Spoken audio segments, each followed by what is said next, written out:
নমস্কার বন্ধুরা, আমি মধুমিতা। সকলকে সুপ্রভাত জানিয়ে আমি আমার আজকের ব্লগটা শুরু করছি। তো আমরা কি করছি সমস্ত কিছু আপনাদের সাথে আজকে শেয়ার করব। আজকে আমাদের পুজো, দিনের বেলা শীতলা পুজো আর রাত্রেবেলা কালী পুজো। গুড্ডু সকাল সকাল একটু পড়তে বসে পড়েছে। তো কি সাপ ব্যাঙ পড়ছে আমি জানি না, আমি আজকে একটু ব্যস্তই আছি। আর এদিকে দেখতে পাচ্ছেন যে ঘরটা পুরোপুরি অগোছালো, আর বাবিও এখানে বই নিয়ে বসেছে। আসলে এই 2-3 দিন আগেই সব এক্সাম শেষ হলো, ওই জন্য আমি আজকে বিশেষ একটা তাকাচ্ছি না এদিকে বেলা বেশ অনেকটাই হয়েছে।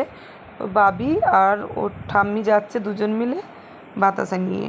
আমাদের একটা মানদ আছে, তো সেই হিসাবে ওদেরকে দিয়ে এখন বাতাসাটা পাঠিয়ে দেওয়া হচ্ছে। ওরা নিয়ে চলে যাচ্ছে ঠাকুমা আর নাতনি মিলে, কেন কি ওখানে বাতাসাটা উৎসর্গ করা হবে। আর বাবি দেখেছেন কী সুন্দর শাড়ি পরেছে, বড়দের মতো।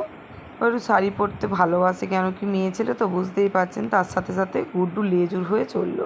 আর এখানে কর্তামশাই পরোটাগুলো ভাজছে, আর আমি ওইদিকে বেলে বেলে সাহায্য করছিলাম, কারণ একা একা করা সম্ভব ছিল না, অনেক কাজ ছিল। তো আমরা এখন বেরিয়ে পড়েছি মন্দিরের দিকে, মন্দিরে যাব বলে। আর দেখতে পাচ্ছেন 2 রত্নকে নিয়ে বেরিয়েছি। গুড্ডু গিয়েছিল, আবার বাড়ি ফিরে পড়েছে। এখানে এসে দেখি অনেকেই কিন্তু উপস্থিত হয়ে গেছে। আর দেখতে পাচ্ছেন যারা নাচছে তারা কিন্তু মায়ের জন্য সেই সকালবেলায় জল আনতে গিয়েছিল। তো জল নিয়ে এসে এবার মায়ের মন্দিরে ঢালবে। তো অনেকেরই নাকি শুনছি এখানে এসে ঢালা হয়ে গেছে, পরপর লাইন দিয়ে ঢালছে। আমাদের মায়ের মন্দিরের পুজোটা কিন্তু 2বার হয়, কারণ একবার হয় সকলে মিলে শুধুমাত্র শীতলা পুজো, মানে পুরো গ্রামটা নিয়ে। আর একবার হয় সকালে শীতলা পুজো আর রাত্রেবেলা কালী পুজো। তো আজকে কিন্তু সকালে শীতলা পুজো হবে আর রাত্রেবেলা কালী পুজো হবে। 2বার যে পুজো হয় মায়ের, তার মধ্যে ফারাক একটাই, যেটা শুধুমাত্র শীতলা পুজো হয় সেটাতে কিন্তু পাঁঠা বলি হয়।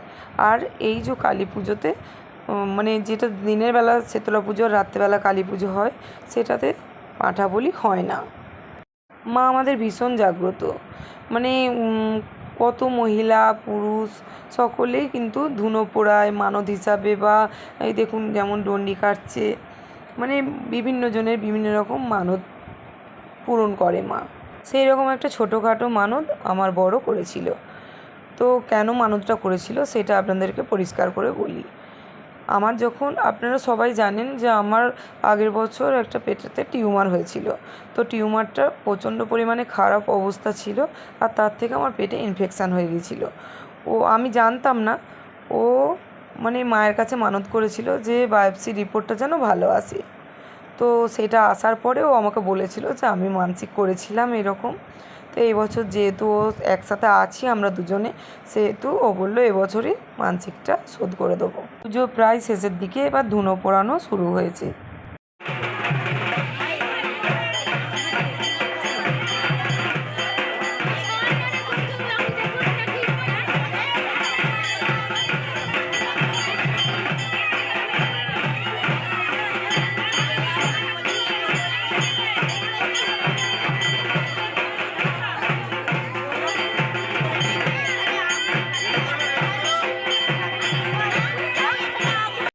আজকে কিন্তু দারুণ মজা হলো, কারণ বাতাসাগুলো যখন ছড়াচ্ছিলাম আর সকলে যখন কুড়োচ্ছিল দারুণ লাগছিল।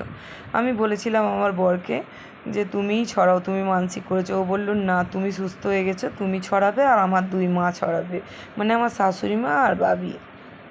তো দেখুন ভীষণ আনন্দ হচ্ছে। আর একটা দিকে ভাবতে গেলে দেখুন দুটো দুরকম আনন্দ, ছড়ানোতে যেমন আনন্দ, কুড়োনোতেও কিন্তু তার থেকে বেশি আনন্দ আমার মনে হচ্ছে এই জায়গাটায় দাঁড়িয়ে। আমি কিন্তু বাতাসা ছড়ানোর পরেও আবার পুড়িয়েছি, প্রচুর বাতাসা ছড়ানো হয় এখানে।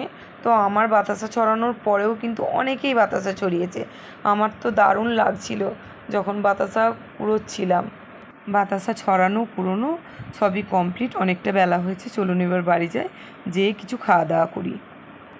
মন্দির থেকে ফিরতে আমাদের বেশ অনেকটাই দেরি হয়ে গিয়েছিলো, আর সকাল থেকে যেহেতু আমরা উপোস ছিলাম সেহেতু খাওয়া দাওয়ার পরে একটা ক্লান্তি কাজ করছিল। একটু বিশ্রাম নিয়ে তারপরে চলে এসেছি আমরা মায়ের কাছে। তো এই যে গুড্ডু, বাবির বাপি সকলেই আমরা আছি এখানে। আর কত লোকজন দেখছেন। আসলে পুজোটা বছরে একবার একদিন হয় এবং পুরো গ্রাম ভরে হয়, আর টুকিটাকি মেলাও বসে। তো মায়ের কাছে কিন্তু বলিও হয়, দেখতে পাচ্ছেন। আর এখানে সারি সারি দিয়ে ঢাক বাজানো হচ্ছে। তো অন্য বছর কিন্তু আমি এত রাত পর্যন্ত থাকি না। এবছর যেহেতু আমার বর সাথে আছে, ওই জন্যই কিন্তু আমরা এত রাত পর্যন্ত থাকতে পারছি। ভাবলাম একবার মেলার দিকটা ঘুরে আসি। কি সুন্দর সুন্দর কাপ, কাঁচের গ্লাস, কাঁচের বাটি, সমস্ত কিছু দেখতে পাচ্ছেন। আমার তো ব্লু কাপটা প্রচুর পছন্দ হয়েছিল। আমার হাতে কাপ টেকে না, জানেন তো, ওই জন্য কাপ আর নিলাম না। আর যেহেতু বাড়িতে আছে কাপ অনেকগুলোই, এখানে কিন্তু অনেকেই রাত্রেবেলাও ডন্ডি কাটে। চলুন, অনেকটা সময় আপনাদের সাথে কাটালাম। কেমন লাগলো আপনারা বলবেন আমার ব্লগটা। আর যদি আমার চ্যানেলটা আপনাদের ভালো লেগে থাকে তাহলে প্লিজ সাবস্ক্রাইব করে দেবেন। নমস্কার, শুভরাত্রি।